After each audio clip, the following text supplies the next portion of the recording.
Welcome to the Arcfluence podcast, where we chat about how design impacts the way we live, work, and invest. I'm Nick Karakaian, your host, here with my co-hosts Paul Fatkins and Nino Samardzic. Okay, guys, we are having our first podcast right now at this moment in history. It's a Sunday. We're at Paul's house in his office, and we got a pretty nice view of a retention pond. Yeah.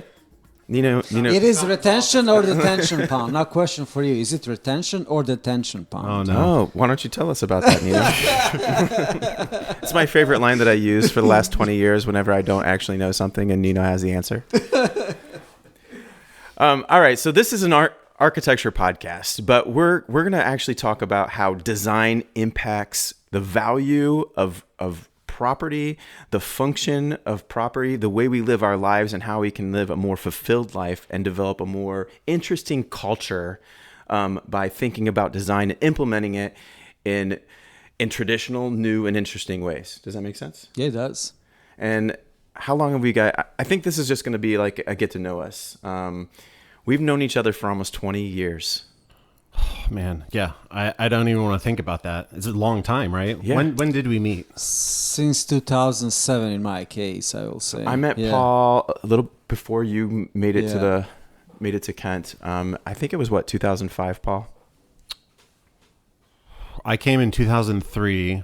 2004 was my first year of architecture. So yeah, 2005. Yeah, actually, that summer prior, because we were both resident assistants, or what are those called? Well, so yeah, 2004 when we met. Yeah, we were both RAs working for the residential services. Yeah, that was a job that I wasn't so good at. Yeah. For some reason, you only came, one. It's the only one I was bad at. Yeah. You came and asked me to be your roommate, you know. Well, that's because you were the smartest student that I could find in the architecture program at the time, and I was just joining, and I was a year behind. I had to catch up. Well, Dave was your resident, if I recall, right? That is correct. They invited me to an architecture get-together. Oh. I don't know. You guys were having some like cookout. So it was some kind of special club? No, it was just having a cookout. Gathering. Okay. Yeah, first year gathering, and you guys have all had a whole year of school, and I missed it. I'm coming from the Air Force. I was at Kent previously for a couple of years, but I was a business major, and always loved houses. And I'm like, why not do architecture? Because that was actually my question to you, like, why architecture? The real story is really depressing, because most people are like, ever since I was a young person, I've always been fascinated by design and this. And you want to know the true story for me? Go ahead. Well, you did drywall stuff first, right? Yeah, I was. Did that scratch an itch? Of course. Well, I mean, I always loved houses, and I got into construction at a very young age, and I was drywalling in high school, and I actually was making some decent money in college. But I remember one house, I was working for a builder, and I was drywalling during the week. I was by myself in this huge house, probably about the size of yours, Paul. And I'm just working, and I'm sweating. And this guy pulls up in a Jaguar, and he walks in and kind of just talks down to me, so says, hey, make sure you do this, and don't forget about that. And I'm like, oh, I'm sorry. Who are you? I'm an architect. Nice to meet you. He was the architect, and I'm like, when I grow up, I want to be a jerk just like him. And he got into his Jaguar and drove away. And sounds like Nick. You're not making us sound too good here. You want to make us sound good, not bad. Exactly. Yeah. We're here to help people, not talk down to them. When I made it to Kent and I started meeting some of you guys, I realized that I was a little bit different than you. And I recognized immediately that you were one of the smartest kids in the program. And I'm just like, I got to be friends with this guy. And it actually didn't come easy. Which is actually one of your best skills, recognizing talents. So yeah. Thank you. Yeah. I would agree with you on that. I know that. Whatever please your mind. So yes. But Paul didn't like me at first. No, not really. Yeah. Why? I don't know. I felt I was suspicious about him and how he approached and how he talked and how he acted. It's like that snake oil salesman kind of vibe. Oh, really? Wait a little bit. Yeah. Just a little bit. I was thinking more like adventurer and explorer. No. Okay. I mean, you had that side to you too. Right. Don't get me wrong. Like you definitely, it was there, but also like, hey, can I sit next to you during this exam sort of thing? I really appreciated how intelligent you were. And then comes to the scene Nino. I think at that point we were seniors.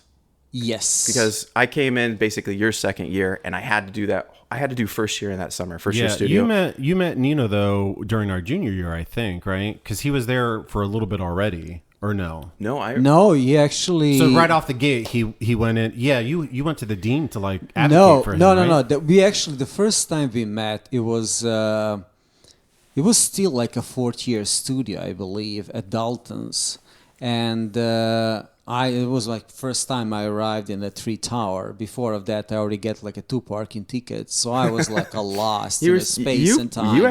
You were still learning English. Oh yeah, I was horrible. Yeah. So and Nick was the first one who just approached me. I was curious. Yeah, he overheard that I'm from like Serbia, Bosnia kind of thing, and he was in Croatia. So he connected dots very quickly. He approached me and said, "Hey, hello, I'm Nick." I like to hedge my bets, and when we had to present our first project about a month later, I was blown away. The assignment was I don't even remember. It was actually we actually have to choose one of these like one of the roughest environment and build sustainable house. Yeah. Or it wasn't. It was a visitor center. No, this was a prelude to the visitor center. I think you were right the first time. Yeah. And we basically had to it's when lead was super first time introduction to sustainability. Yeah, exactly. And you were coming up with I didn't know what frit was, and you're like how we have solar panels in the window panes and wind scoops and geothermal, and you came up with a completely closed environment, and I'm like, I remember thinking, this is what houses on the moon are going to look like, and I need to partner with this guy so we can build them and design them. That's true. Hey guys, have you watched the show All Mankind? For All Mankind? For All Mankind, yes, on Apple. Is that the one where they have the base on the moon? Yeah, base Yeah, on the moon. I think I've seen it. I've seen Mars. it, but I haven't watched it. Gotta watch it. Oh well, if you're talking about moon bases, then Yeah, I'm in. That's right up honestly, your alley. I'm in. oh yeah, it's an Apple. It's an Apple TV. Yeah. I have been watching a lot of television with my wife lately, and it's a big compromise. It's to a where big basically I don't compromise. get to watch anything I want to watch. But it's That's how it goes. Hey, but no, what I remember is I think Dalton wanted to hold you back. That's why I got confused. Whether it was That was third later year, on. Yeah, that was later. So But you went in and you basically said, "Listen, no, this guy knows what he's doing. You need to put him with us." yeah, well, It wasn't Dalton. It was actually Maurizio Sabini. Yeah, Okay. Sabini. He was the acting dean at the time or whatever, right? Yeah, Maurizio Sabini was the head of the graduate department.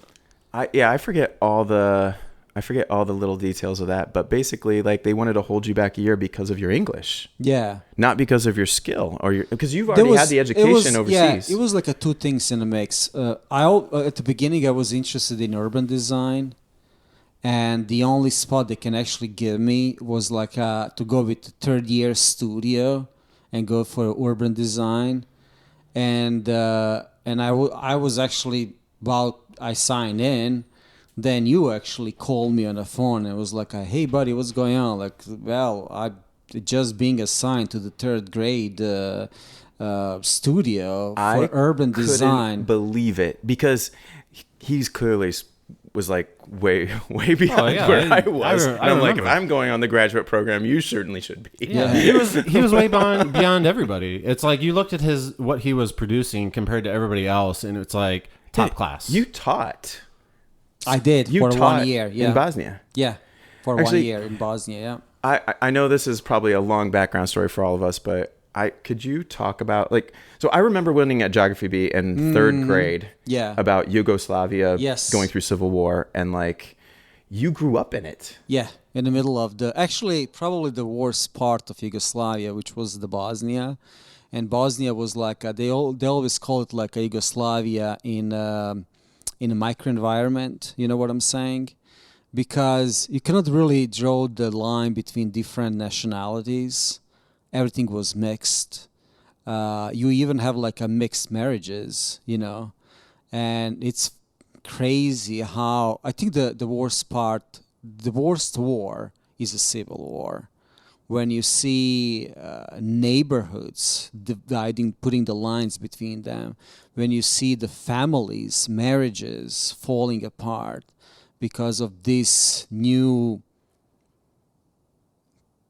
theme, just going on over the night. And unfortunately, it wasn't really going over the night. It was boiling. But your perspective from a child kind of made it seem that way. So, don't get me wrong. Yugoslavia was actually, even though it was a socialist country, was never part of the Eastern Bloc, was the balance between East and West. And it was actually used by both Soviets and the United States as a ground of the compromise. But and therefore everybody was trying to maintain this country that was really, from the beginning, was on really fragile legs. And as soon as the Iron Curtain fell down on '89, the purpose of Yugoslavia was diminishing, and people just get busy with their own stuff, and the country start falling apart from the inside. So there is a lot of things there, history and all these things involved, like an economy. But yeah, you typically open up about it when we're drinking. Yes. And that hasn't happened in a while, so we need to put something in the calendar. Yeah. So with all that going on in your childhood, when you've always loved design, you've always told me you love design. It's always been like I was from the beginning. So why architecture? So I was first like in a car design, and when war started, I was only like a 13 when my family sent me to Belgrade. I grew up in a really small town. Very, we have like a family all around, and suddenly I'm sent to my cousins in Belgrade, which is 2 million people, giant city. And there was this like a design school, and they have like an open competition between all kids. But the problem is there is this like a signing exam that you have to go for all schools. But I didn't know that for this school, design school, was like a 3 weeks earlier comparison to all schools, because you have 1,000 applicants and they only accept 200 people. So I show up the last day of the exam, and the lady looked at me and was like, what are you doing here? I'm here to sign up for exam. You're 3 weeks late. I was like, oh snap. Is it? No car designs for me. I knew you were into car design. This design school, was it all design? It's all industrial design. Yeah. Exactly. So not just architecture necessarily. Yes, and then you have like every year, like they will print these brochures when you have to go, and there is like a short explanation of the schools. And I was just going something that has drafting, anything related to design. And my eyes landed on the architectural school. So I went for 4 years of the architectural school that I learned basic of draftings and basic of architecture. And after that, I enrolled in a college of architecture. And in Bosnia? In Bosnia, yeah. This was in Belgrade. I returned back. It was just like money was short to stay in Belgrade. I returned back to Bosnia, and I enrolled in the School of Architecture there. Where you taught? Where I taught after I finished the school, after I graduated, yeah. And it brings us back to Sabini's office, and I think Dalton was also kind of taken over at that point. It was like there's Dalton was, but it was mostly Sabini actually holding the strings, because Sabini was like, look at me, I was like, your portfolio is good. I cannot imitate that Italian accent. It's all right. You don't need to. We got it. Yeah, I can he was picture like, it just fine. When you say Maurizio Sabini, I got it. And he was like, sorry, interrupting you. And he said, like, I was like, your portfolio good, but your English is horrible. Yeah. So, and then, yeah. His English wasn't that great. I mean, like, no, his English was really rough accent. too. Yeah. I look back and I see myself and what I did next as reckless. Just like the audacity that I have to walk into a dean's office and make these demands. Yeah. But I just remember going in there. That's the adventure side. You're just like, I'm doing it. That's Let's why we go. love you, man. And I was like, excuse me, why don't you put him on my project? I'll help with the English portion of it, and he's going to add value to this program. And what was that competition we entered called? This integrated design or something like that. It's Ohio Edison design is OE or OIE or something like that. Something like that. Yeah. Integrated design. I told him that Ohio Edison I Integrated. remember Ohio telling Edison him integrated design, something like that. Something like that, yeah. I told him that we would have one of the best projects in this competition if he let Nino come work with us, and basically we did. That's what happened. Yeah. It was great experience, honestly. Yeah. Like, Did you ever go back and say, told you so? I told you, yeah. I To told you so. Dalton. I feel like that would have been See, we got honorable mention. What Yeah. I tell you? that probably would have been a card in my playbook, but I don't think I did. But you don't believe that actually, I think after that, Dalton actually grabbed my hand and put me in to the side and showed me there was a little pamphlet on the wall saying Hassenstab is looking for new young talents and stuff. How long did you work there? 13 years. 13 years. Now I'm upset about that because during our coursework, I had planted seeds for us to start our own architecture firm, before we even had degrees. And Yeah, but to be fair, everybody talks about that in school, right? We're all young and hopeful, and let's go but conquer the world. when I talk about something, I mean it. She's gonna go right now. Unless I don't, of course. I'm sure there's some circumstances for that. Unless you've had a couple of drinks. Then Exactly, yeah. I was like, with a oh, pinch I'm of being salt. swayed away. It's hit or miss. It's hit or miss. It's a hit or Glad we got that straightened out. So we're graduating with our master's degrees. Paul goes on to Cincinnati, LDAP, which is one of the best schools in the country. I guess I had to figure out how to do it on my own at that point. I went back to Florence. Yeah, you did. And it was, I guess it was I just finished up, and I was always planning for the next step. College was never my golden years, my time that I was reveling in. I was always waiting for that next. Wasn't a something tight between your wedding and graduation? Was something or you moving to New York and then you have to graduate it, and Maurizio again was giving you a little bit hard time. Maurizio comes back. He never goes. You know what it was? He remembered me busting into his office a couple of years earlier, and he's like, "I'm gonna get this little guy." No, I was getting married, so it was literally this. In 1 week, I got married. Well, first I graduated, I got married, and then I moved to New York City. Yep. Well, I went on a short honeymoon, and then I went to New York City. That was my graduation week. Very packed schedule, yep. It was pretty stressful for everyone who had to talk to me. I remember that. I was doing some rendering, helping. I think I blocked that time out for some reason. Oh, you're in a safe zone. You were in Cincinnati. Yeah, I was far enough removed at that time. He was actually in my aunt's apartment, and we were doing some help on interior renderings and stuff. Oh, so I see. I went away to Cincinnati, and all of a sudden Nino got tapped a little bit more. Hey, buddy, can I come over for a little bit?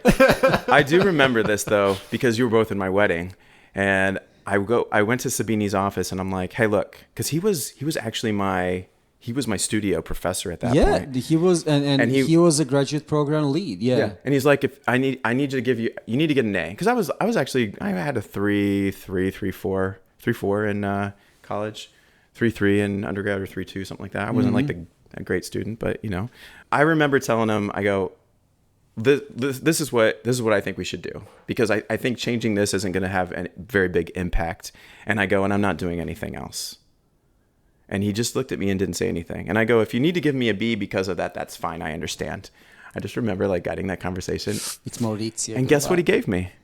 I was expecting a C. He gave me a B. Oh, really? Yeah. Wow. If he's listening to this, I feel bad, but it has been 20 years.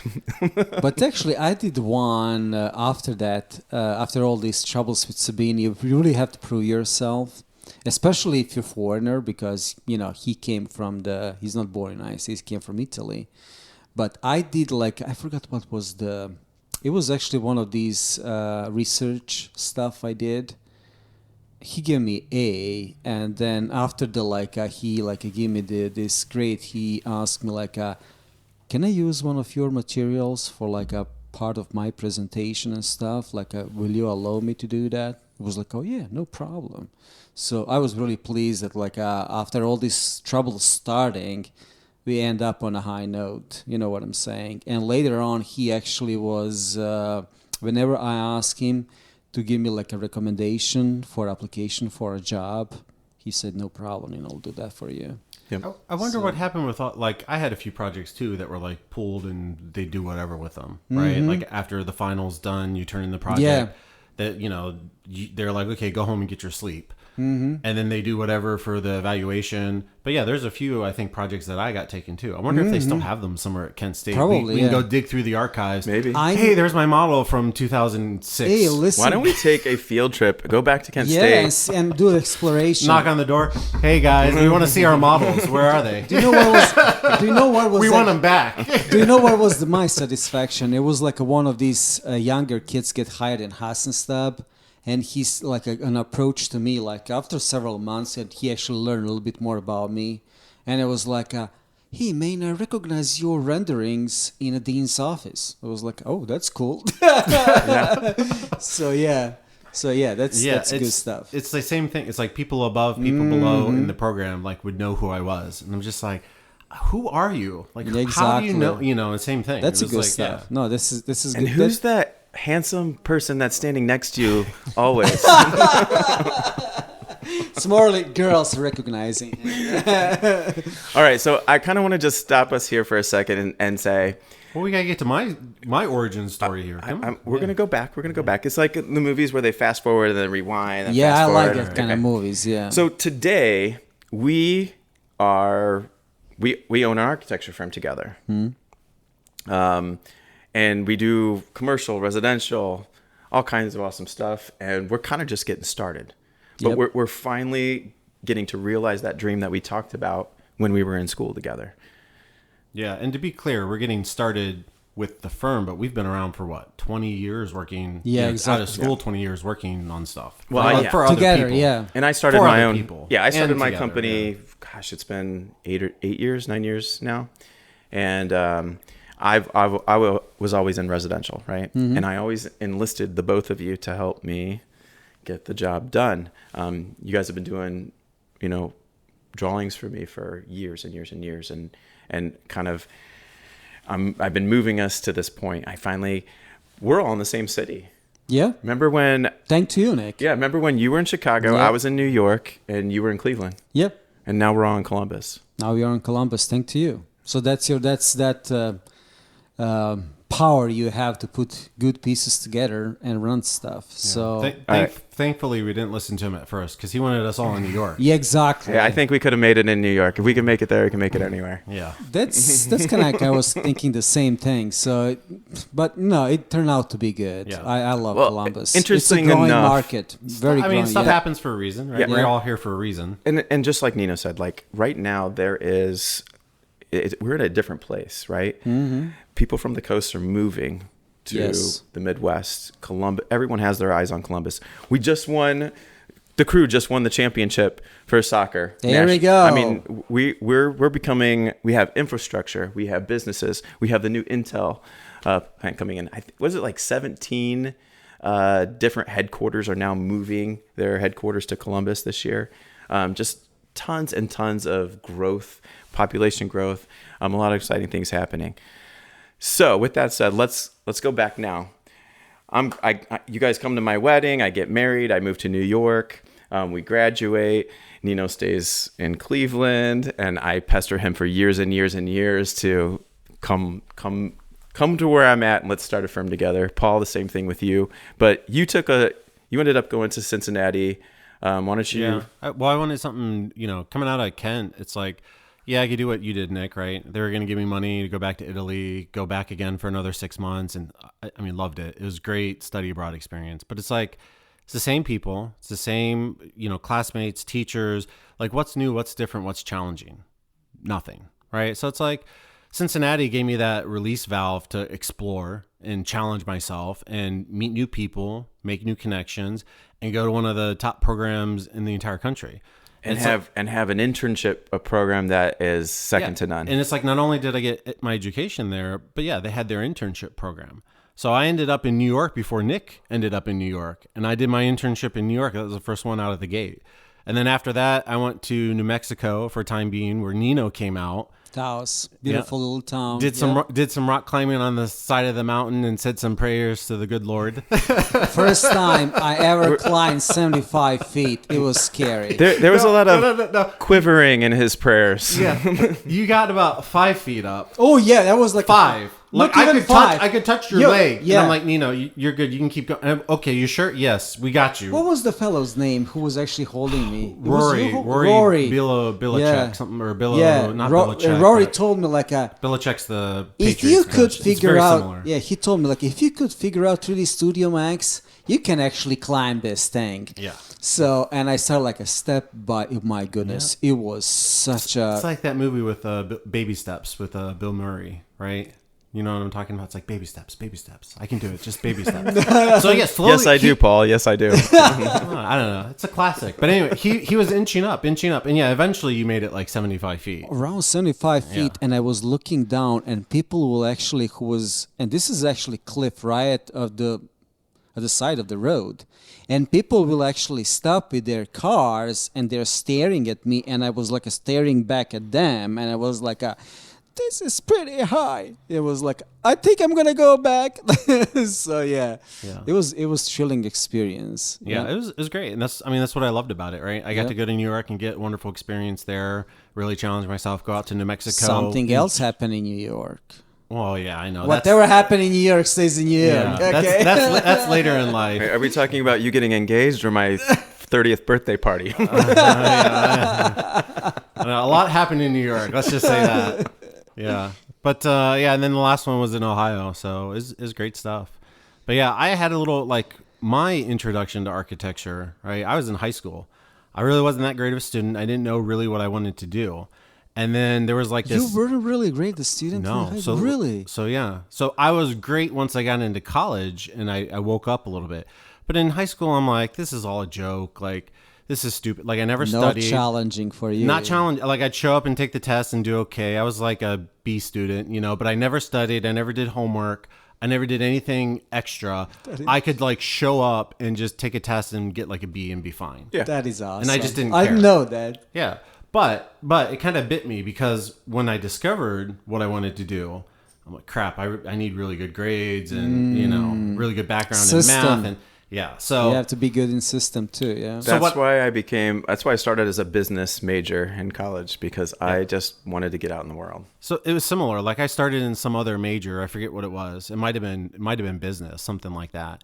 But I went and I did that for a year before I got into the architecture program, because Kent even though Kent is not like a world-renowned school, it's still an okay school with decent criteria to let people in. And so basically I had to do a year first and then get into the architecture program. It's kind of similar to what you did, Nick. But then once I was there, I was fine. Like, I was studious. I did my work. I got why architecture? Great grades. Like I said, at first I didn't know what I wanted to do. Mm-hmm. And I got introduced to like CAD and drawing, and it was like kind of like an offshoot of an art class. It was a design class, and I had to like draw by hand like these isometric images from like the 2D shapes, right? And then it's just like I fell in love with it. That's awesome. So that's adorable. Something about working with the spatial relationships from 2D to 3D, it just all of a sudden lit a fire, right? And it's just like I got intoxicated. Yeah, I never heard this story before. It's the first time I heard this. Did you know this? I did know that. Yeah. Wow, Paul. I mean, awesome. You learn something new every day. If you look around Paul's office, and for a moment, our office, you can see we have the plotter, we have the 3D printer. What's this thing over here? It's another 3D printer. Filament and resin. There we go. Yeah, two 3D printers. So yeah, you can see it translated like the love there from 2D to 3D. All that spatial computer stuff there, then a laptop there, then it was like that's full. For me, I was in the construction side of it, where I wanted to be in the field building the house, and I still do. Awesome. Okay, so Nino, you stayed in Cleveland for 13 years. You started working on some big projects, leading some teams, and really kind of sinking your teeth into some really sophisticated projects on the commercial side, which is a complete opposite of what I do. It is. That was like go ahead. Have you done anything else besides health? It's always been healthcare, right? No. It was actually, I first started doing the schools, like elementary schools. That's right. Yeah. And Good things about, and this is a really good things I like about United States. And whatever I say, if I criticize some things about this country, only it's because I want it to be better. You know what I'm saying? What I love this country is that people recognize the talent, regardless. You know, it's like from country that I came from. You know, it's a war torn apart, and the biggest problem for every country surviving the war is the corruption. And if you want to get a job, good job, you have to know the guy that knows the guy that knows the guy, or you have to be a relative or something, you know. Here, if you have a talent and you have good work ethic, and generally you're a nice guy, people love you, you have very good chance to succeed. So as soon as I actually landed my position to work like an intern, I was very quickly assigned to my first big project, which was this elementary school in a very impoverished area in Akron, which is South Akron. But soon after that, '08, '09 hit, and this was the first time I experienced, it was a shock for me because I'm very connected to people. I'm feed from them and trying to give the energy back. But seeing my coworker being laid off, it was shocking experience for me. And that day we lost 10 people, and suddenly all this educational work disappeared because Akron Public School system didn't have funding anymore, just over the night. I mean, it was an oncoming process, but I remember. yeah. Then I get introduced to lab research. So I start working on that, and sooner or later, my company, they are actually the majority of clients are healthcare, and I always loved the big projects, complex projects, which healthcare is. When you look in all these uses, I2Us, which is the healthcare, it's probably the most stringent, most complicated one. Has always special provision, and not only that one code applies, there are several codes that applies. Hard enough during retail trying to make sure people get out. Can you imagine you're under the surgery and you got to make sure the person is safe getting out of the building? Not only that, you also have to design heliopads and all this stuff, so you have to know aviation laws and all the stuff like that. You recently took me into a hospital, and we got to look in this room. Am I allowed to say this? Yes, go Great. ahead. And it's a public now, yeah, so yeah. You took me into this room, and it had a door that was like, I don't know, 2 or 3 feet thick. Yes. It was like a vault. It is. For the radiation. Yeah, it's a linear accelerator. Unbelievable. Like, and they had to spec everything out, do interviews, and just kind of, I mean, they're talking to the people who are manufacturing the equipment, Yes. and they're talking about to the doctors who are using the equipment. Yes. And I'm just like looking at this process and how much And the work. manufacturers and Yeah. everybody, everyone that's So- touching that piece of equipment, Unbelievable. they're talking to everybody. It's a lot more complicated than picking out countertops for your luxury home. Yeah, it's like what is. color do you want? Granite, quartz? All right, it's a little more complicated Yeah. than that. I know. So yeah, but It's that not a particle accelerator. but that's how, and that's a good thing. I have it. They really start putting in giant projects, very big project. I was also in behavioral architecture, behavioral healthcare, which is kind of sad experience, good experience, but at the same time, kind of. I love doing them, but at the same time, I visit one of these facilities, and I was like, I was struck how less we appreciate the mind health, you know, like our mental health. We are like looking like because it's not visible thing. You know, we look like oh, he broke his leg or he has a cancer or something. You know what I'm saying? That you can more relate. And we always look at mental health from the perspective. You know what? It's just like it's still like people have different opinions on it. And when I visit one of these facilities, it was actually I forgot what was that place down south from Akron, and it was a state facility.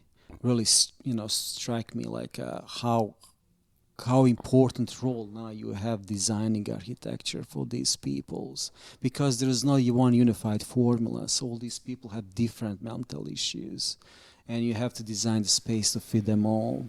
and also to put them secure.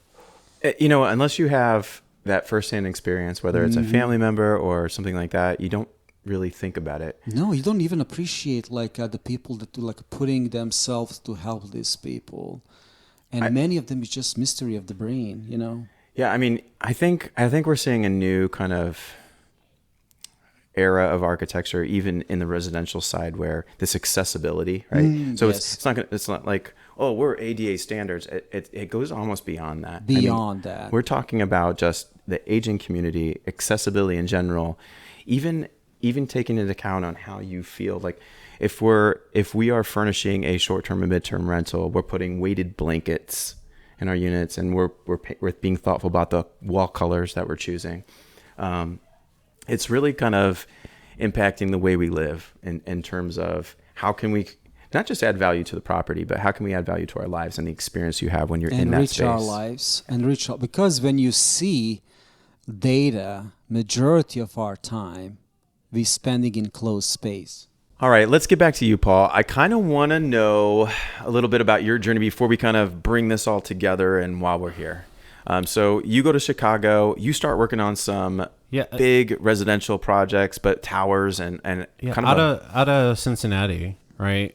I was like, okay, where am I going to go, right? I want a larger city with opportunity. So I started looking at New York, Chicago, Los Angeles. Wasn't I in New York? Wasn't I in New York at that time? I think you were, but so what because the offers weren't good enough. It's like the offers. It wasn't me. Yeah, so I got offers from a few different places, right? But it's like you got to pay the bills, right? You got to survive. So coming out of school, it's like Chicago was, again, it's a major city, right? With a lot of opportunity and people and population density and so forth. So it's like, okay, that part is checked off. And then the pay was just like above and beyond. It was like 15,000 over like pretty much everywhere else that was like the offer on the table. So it's like right out of school course. I mean, it was a very attractive offer. How could I pass it up? And this was a big firm. Yeah. It was like 200 people in Chicago, a couple hundred people out in San Francisco. Yeah. And then they expanded when I was there. They grew an office in Washington and Boston. I think they started one in New York, and then they had like a little offshoot like out in Honolulu. So, I mean, like massive firm. And yeah, we were doing high-rise residential. That was the bread and butter. I did a little bit of institutional stuff with like universities, and I did some stuff with like the airports. They were kind of all over the place, but the bread and butter was the high-rise residential stuff. And so I've always been involved in residential. You had a knack for laying out like small apartments and stuff like that. And since I was living in New York and designing luxury apartments, right after I left Google, I got my contractor's license, my real estate license, and I started designing kitchens and baths. That was probably like the first time where I'm like, okay, I'm an entrepreneur and I'm going to do this. And I was offering at the time design services and construction services, which was, not too common for a smaller operation. Yeah. Yeah, I think at that time you were kind of leaving me alone. You were doing what program were you even using? Oh my gosh, it was something on like some web-based application. No, it was a kitchen, and it was specifically for kitchens. Gosh, that was so long ago, I can't remember now. It was Giza. It was Giza. Giza? That's okay. But I do remember picking your brain, and you were helping me work out some stuff, and then eventually you started drawing this out for me because I didn't have the time anymore. Yeah, I think you sent me something from Giza, and I was just like, "What is this?" I can't afford Revit, Paul. Yeah. Can't afford Revit, can't afford CAD. Yeah, I'm just doing whatever program I have access to. Well, no, the main thing about Giza is I used that when I was designing furniture, and like for Google, I did corporate interiors for a couple of years, and I laid out office cubicles and all kinds of sort of things, and that translated into the kitchen and bath world. So you can specify appliances, cabinetry, all this other stuff. So it was a little bit different, but more friendly on especially if you're selling products, because it can track all these parts and pieces as well. That's cool. Yeah. But no, it wasn't a full set of construction documents that we could submit for permitting. Yeah. Just the design side of things, right? The intent of what you wanted, but not necessarily to get the permit or the approval from the city. Yeah. Which is where you came in. As my job started getting more sophisticated, you started helping me with this. Yeah. Yeah. I mean, obviously, it's like we completely retooled everything you were doing because, like I said, as soon as I got what you sent me, I'm just like, yeah, no. Heck, I even remember you were initially sending me like sketches of stuff. Like you had a notebook. I remember those. I think Nino got a few of them too. Yep. You gave some projects. Nick, to this him as isn't well. adding up. Yeah. Not only is it not adding up, it's not even like it's not even drawn right. It's I like, remember where's this? we would measure a house with a tape measure, and I would go home. I'd pour a glass of wine or a beer, or whatever it was at the time, and I'd just turn on the television, probably Star Trek, Next Generation, and just start drawing what we sketched out that day. And I'm having so much fun. I'm just 10 feet 3 inches, and I just go through the whole thing. I get to the corner, and it would never line up, not once. They would never connect. Which, by the way, I think this is going to segue into an episode down the road here, where now, of course, today we use scanner. We use scanning technology. I remember. It's like I would send you back out there. I'd be like, no, go back and remeasure because this doesn't work. Those days, man. Oh, so bad. Nick's like, are you sure? Yes, you need to. Don't even ask me. Are you sure? Yeah. There was a lot more work back then. It feels like. Yeah. I do like technology. But yeah, it's like the residential stuff was, right up my alley because that's what I was doing on a daily basis. The other thing that made me attractive to the firm in Chicago was the rendering stuff. I think that's Nino and I have something in common there. So it's like we were able to visualize all this stuff for everybody. And I mean, that's like priceless to people. Like the millions and millions of dollars of projects that, I helped win for that firm like every single project I pretty much helped with. But you put another level. You start using drones and all these technologies and tying up things all together. It was amazing. I was constantly looking for the newest, Animations, latest, greatest, visualization stuff. It was, So you guys stayed at large firms just getting, you got licensed. You're just honing your skill sets, just stacking your skills and becoming... learning the ropes, right? Yeah. And now you're teaching people. You're running teams in these big firms, whereas I never went to a big firm. After Google, I went on my own. Well, and keep in mind, I had my internships too. So I had a really small, tiny design firm as Vito Acconci in New York, which was like crazy off the wall stuff. Like I can't even talk about it. It's like adult content stuff. I thought it was like you're not allowed to talk about it. No. Look you him can up. talk about it. We can say whatever we want. Yeah. Let's keep it family friendly. I mean, there's some disturbing. Look him up. He's in MoMA, even. So. Oh, I believe. Yeah. But I remember that. Yeah. Off the wall stuff. So that was very interesting. Then I had a smaller firm in New Mexico. There was like 20 people there. And then I've worked for like small firms in Ohio that had like 5 people. Yeah. All right. So I'm living in New York City about 10 years now. I'm begging you guys to come to New York. You're not coming because you're starting to get more money in your jobs. You're starting to have families. At this point, we're all married. And I get an offer on my house in Queens, New York from a developer to buy this at over market value. And we negotiate a little bit, and I'm like, done. So I'm kind of at the point in my life where I'm like, okay, well, anything I buy in this neighborhood now, I'm just going to be trading for an equal value, right? I wanted to stay in New York. I loved New York City. I still do. In fact, until recently, and I've been in Columbus now for over 6 years, I was shocked when you were like, we're leaving, we're going somewhere else. So I was like, wow, really? Okay. Yeah, and I'm just now calling Columbus my home, which is crazy because that's how proud I was to be a New Yorker. But I sold the house. We made a killing on it. Somehow we managed to buy a house in 2011, 2012. 4 or 5 years later, we sold it for twice as much, right?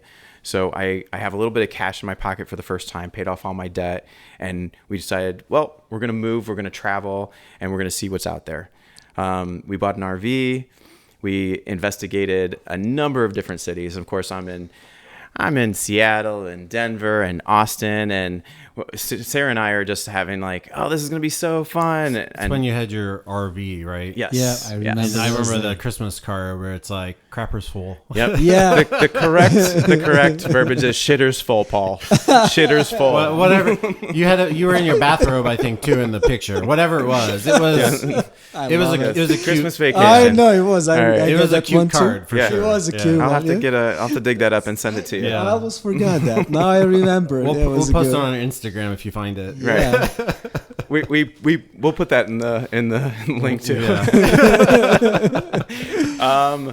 Okay, so I put in some offers in Portland and all these places, but I quickly found that, and I'm doing all these research on Days of Sunshine, like what's best for me and my wife to start this new chapter of our lives, and basically I'm just like, we find ourselves in Columbus, Ohio, where my other best friend, who happens to be also in the room with us, Danny, was living in Columbus, Ohio, and we ended up finding a fourplex that we went into contract on and bought.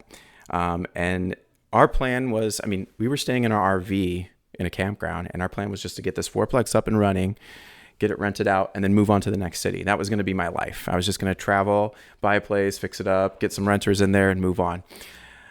We didn't move on. We ended up staying here. And then it became my goal. I quickly realized that, hey, I need to do something with my time other than just sit around and, I don't know what I fix up these properties. I wanted to create some active income on top of my real estate investments. So now I'm begging you guys to come. I'm like, we're ready. We're ready to design houses. We're ready to start our own firm for real, like we dreamed about in college. And Paul, you were the first person to move to Columbus. Yeah. So, it was great working for the firm. Wonderful experience. The projects, the variety of projects, the variety of locations. We worked everywhere.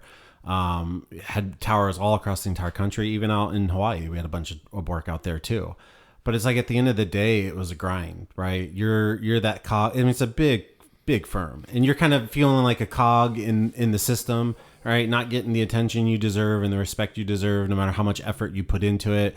It's like the feedback you get. It's like, good job, keep doing your stuff. I'm going to argue with you because you love to work hard. Both of you do, and that's why you're my best friends. I like hard workers. But at a certain point, that breaks down, right? You need to get a little more recognition, because it's like you're pushing constantly to develop and grow, and I started to feel like I was getting held back a little bit. Yep. So I'm like, all right, it's time to go. Again, it was like Kent, same mentality. Explore, find new challenges, new horizons, and new things to take on. And you didn't foolishly move to Columbus without a job. Just to start a new startup with your best friend. You moved with a great job offer at another big firm where you could grow and get licensed in. How many states are you licensed in now? There's 16 or whatever, but yeah. But I lost count at this point. But and I have to maintain all of them, which is the fun stuff. Oh, I see those bills come through now. Yeah. Yes, I know how much that costs. Yeah. Everybody wants a cut of the pie. Larson was a pretty good firm to work for. They were on the larger side, but like the office here in Columbus was smaller. And like you said, it was another opportunity for me to grow and develop, and then actually start leading teams and teaching, people that are under me and mentoring them and kind of helping them progress in their careers. Right. And so again, it was like amazing opportunity, and, it just made sense to make the move. Like, it's like, why should I stay here in Chicago, even though salary's decent, we're living an okay life, we're in a great city, everything's, fine. It's not like we're like in desperation to go somewhere else. But at the end of the day, it was like, it made the most sense. Also, you were privy to, by leading these teams, what some of these small commercial projects cost, and what architecture firms would charge for some of these projects, which would be huge a couple of years later when we started our own thing. Yeah, I would say, though, when I made the decision, like I told you, and you're like, what? I was surprised. I was exhausted by asking you to come to Columbus. I was exhausted. Yeah, well, I don't think we really talked about it much. I think I came for an interview, and I stayed at your place when I did the interview here. Yep. And so like you were somewhat aware of it. But like, when I told you I was like considering moving, you were just like shocked. Like, oh my God, it's happening. Right. What? And then when we got Nino, that was like the whole earth was like shaking. I knew once I got you, I would get Nino. Nino was just a matter of time. Because the three of us bring in very different dynamics to the table, which is why we're experiencing success. So, all right. So, Nino, when did you end up coming to Columbus? pretty much similar to Paul, feeling the same thing. Don't get almost like you reach the ceiling, and plus for me it was the easiest thing because I'm only like 2 hours away from Columbus, so I'm already in Ohio. So if you guys can sacrifice that much, I can sacrifice a little bit and just join you guys. And I will start missing the friends. Even though you guys coming to our place like. It was only a couple of times a year, It's though. just a couple times a year, exactly. We get busy with our lives. Now we hang out every Sunday and watch F1. Yes, and we can talk about that a little bit later. It's a good The stuff. car design coming back. Yeah, car design's coming back. Yeah, and it wasn't that easy. I was so ready, and my wife was so ready. She was even ready than I am. And once again, get an offer in a good firm. And similar to Paul, now get opportunities instead of to be like a part of the big members, just like a one moving part. Now I'm suddenly like leading the team. You're the one like building and constructing the machine. Exactly, To run. and you're learning something new, which is like it's like a management. I'm project manager now, and where you're actually learning not only about the architecture itself, but communication with the client, which is key. Then managing the financing of your project, your project performance. So, and also another key thing is actually building the team, communication with the team. You have like this now multiple things running on when you have to have like a different hats and changing every so quickly in order to communicate with all pieces and parts, different mentalities, different aspiration between team members. So that was really like a challenging thing. But another really important thing is just be close to our bodies and diving into the something new, which is now becoming Arcfluence. It has become Arcfluence. Yeah, it's been become exactly. Yeah. So we're here. So basically now, Long path, but we're here. yeah, We're it only here. took 19 years. I'm at the point now Yeah, where and by the way, initially you're like, oh yeah, let's start something. And I'm like, okay, can it be an architecture? Can we like make it a legitimate like register with the state? And you're like, do we have to? Do we really? Like even initially you wanted to do like another Nesters where it's like we're a design service. And I'm like, no, if I'm going to do this with you, Nick, it's an It's architecture going to be firm, full period. blown architecture. and this is firm. why I knew I needed you guys. Yeah. Yep. So my mind is always like real estate and how can we make this profitable, where that love of design that's still in me that I had to like silence to make a living is now I'm able to like I'm bringing that out again, right?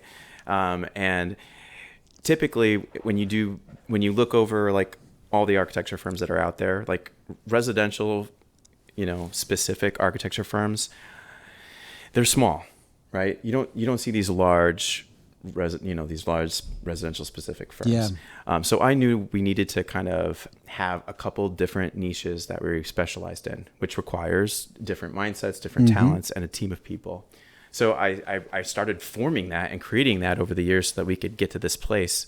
Because ultimately I want to create an environment where I can work with my friends, I can do something that I love, and I can give value to the world, right?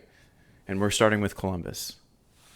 And now we're licensed in 16 states, and we're doing projects all over the state, at least currently.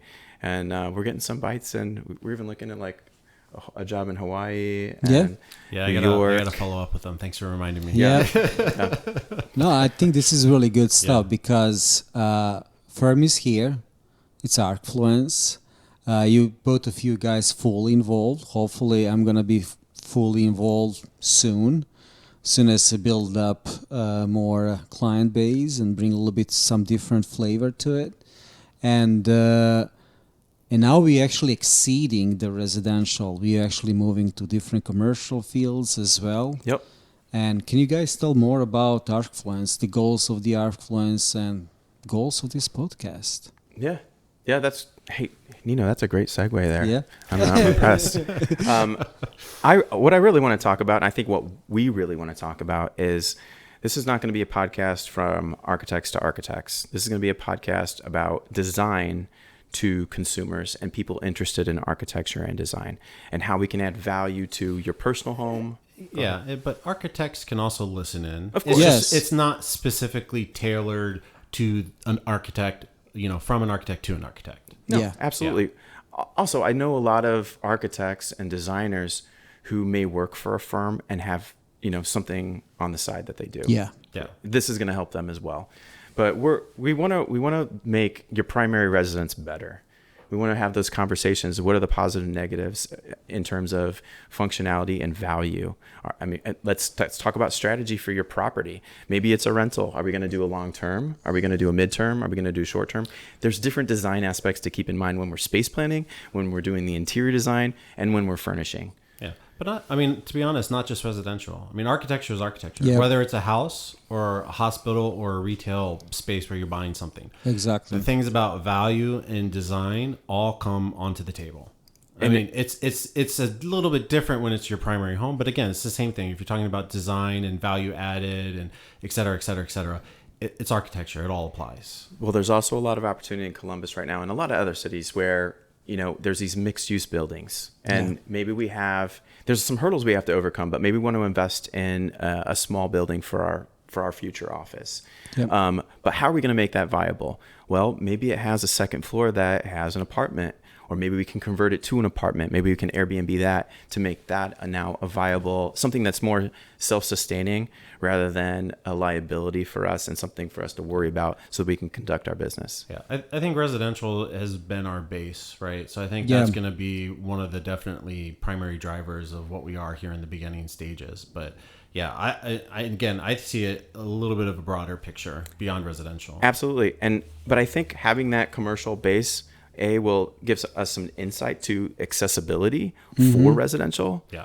And then also just kind of this comfort and maybe we do want to spend some money in the commercial space. Like I worked at Google for, part of my job as a space planner was to make sure that office environment made the Googlers as productive as possible. So we thought about the ergonomic furnitures, the color schemes, the space that you're in. Are we in a bullpen? Do we have offices? Is there a private space? Is there a telephone booth that we can go and have a call if we need to step out for a second so we wouldn't interrupt our colleagues? So all these things that are functioning in the office can definitely transcend into the home environment.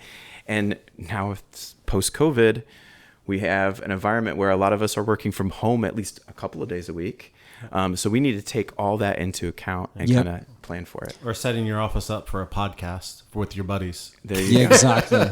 On a Sunday. Yeah, multi-use space. Things in the market are changing. I was actually listening. It was good presentation by the city official of Columbus, talking about trends that are actually happening.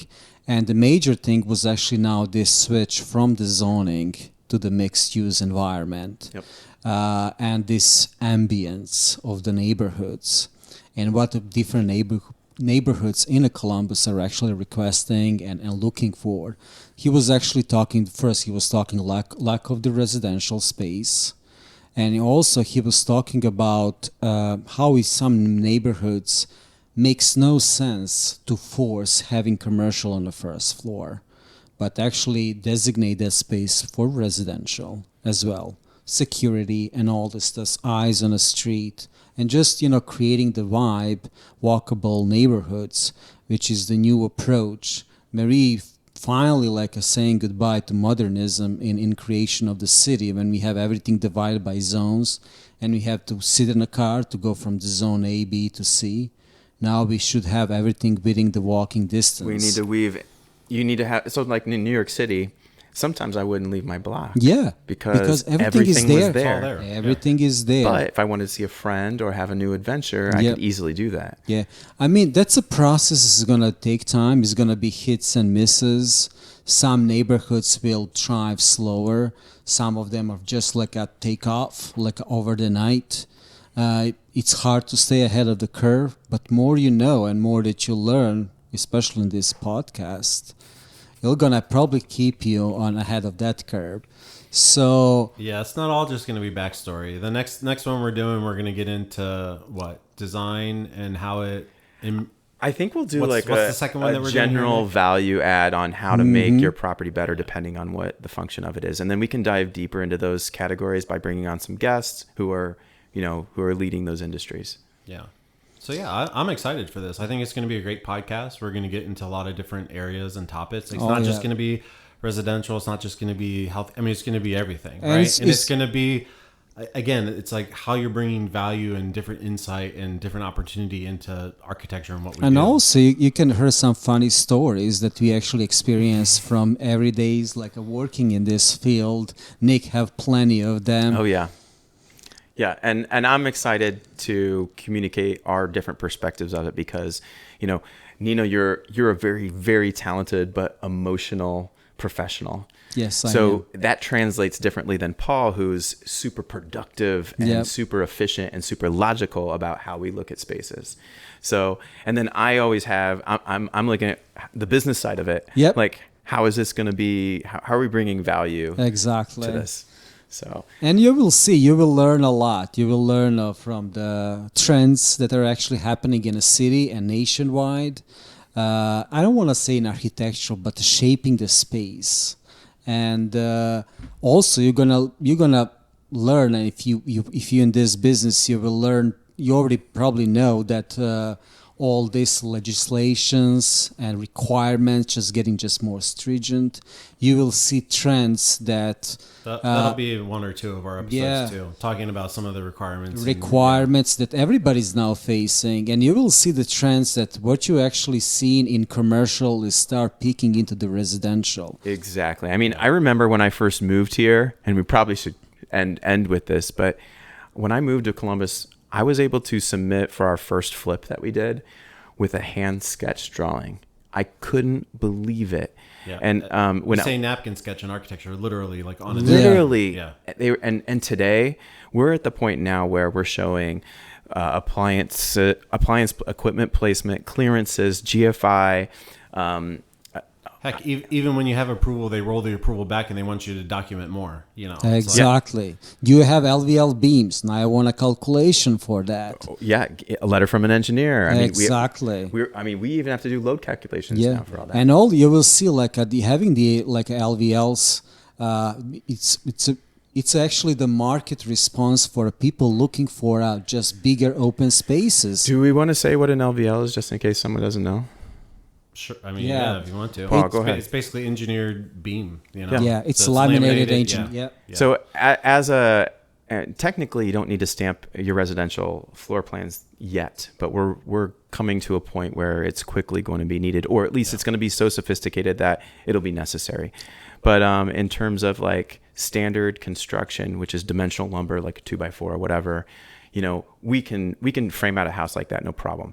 But whenever there are trusses or LVLs or beams, basically engineered members that are designed, there has to be either a cut sheet from the manufacturer along with the set of drawings, or we have to get an engineer to come in and approve what we're showing depending on paper. on what jurisdiction you are actually planning to build this house or renovating this house. Yeah. We can, and like I said, we'll get into some of that stuff later on, right? Yep. So I can't wait. Yeah. Neither is I. Nino, here's some water. I think we're going to end right there. This has been fun, you guys. I'm pumped about what's to come. I'm looking forward to it too. See you guys soon. Take care. This has been the Arcfluence podcast. Please subscribe on the platform of your choice and leave us a review. We'd love to hear from you. As always, you can get more information and additional content on arcfluence.com. I'm Paul Fatkins. I'm Nick Karakaian, and we'll see you next time.